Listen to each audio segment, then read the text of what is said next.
Okay, Module 3, build your world. This is where we're going to get visual. So we have our script. We know what characters we want to put into this story. We have an idea of the world. We have an idea of the color palette. We have an idea of what the character looks like or should look like and what the antagonist should look like and all the sub characters should look like.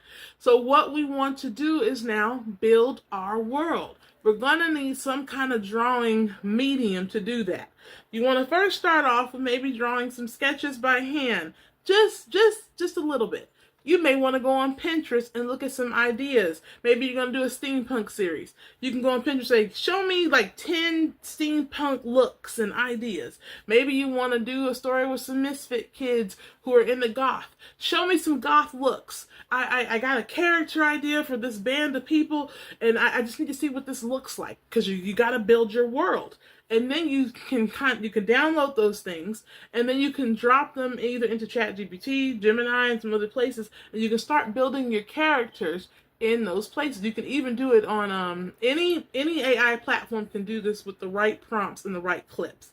I love Kling AI. That is my thing.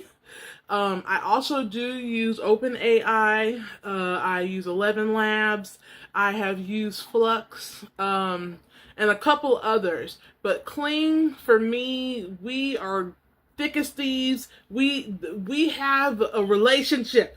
Kling AI is my assistant right now, because there's a running thing right now where you use AI as your assistant for your business, and they say ChatGPT is your assistant also, it's like your secretary.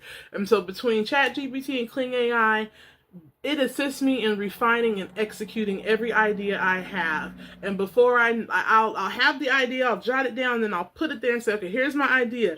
Kind of help me organize all, and it organizes it. Stuff that would take me weeks to do. I remember when I was doing my script writing classes, and I had to work on a spec script for my final. It took me a week just to finalize the outline.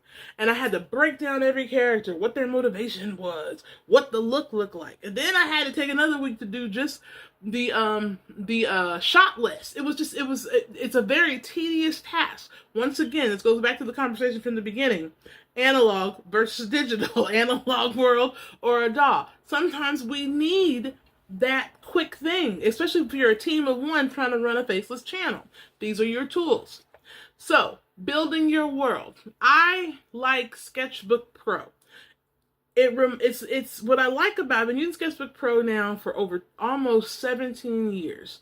And what I like about it is it's very intuitive. It's by Autodesk, and I'm able to go in, build my layers, color, whatever I need to do to finalize what I want my world to look like. Because you don't want to go in half-baked, not knowing or having an idea of what you want to show your audience.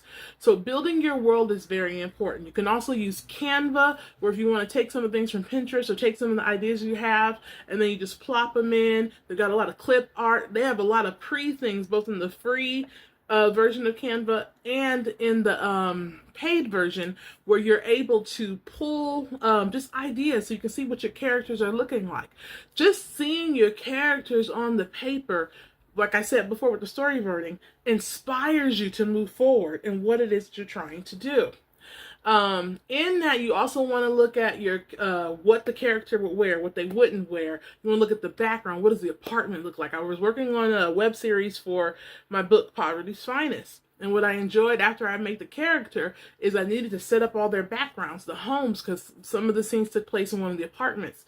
And so I spent time in my Sketchbook Pro. I pulled down a vector image from Pixabay just to springboard what I wanted. And then I took it and I refined it on my own first. And then after I refined it on my own, I dropped it into Kling AI and said, I need a refined version of this apartment. Clean up just the work.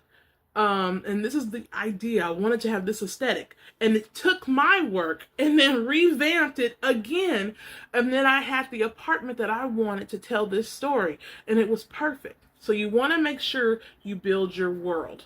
Also, you want to decide in that moment, what does the genre look like? When I make my cartoons, I like the comic book style. Some people like Pixar. Some people like the Disney look. You choose in this moment when you're building your world, what is the style? Because you want to stick to that theme. Sometimes when you jump in and out of certain things, it throws people off. But I really love comic book style or anime style. That's my thing. I like cartoons like the Boondocks. I'm trying to think of some other things, or just different types of shows. I grew up in the 80s and 90s where we would watch Saturday morning cartoons, or I used to read comic strips a lot. So that's my thing. I'm thinking about the Family Circle and things like that. So think of what is your genre. You want to pull that out right here in building your world.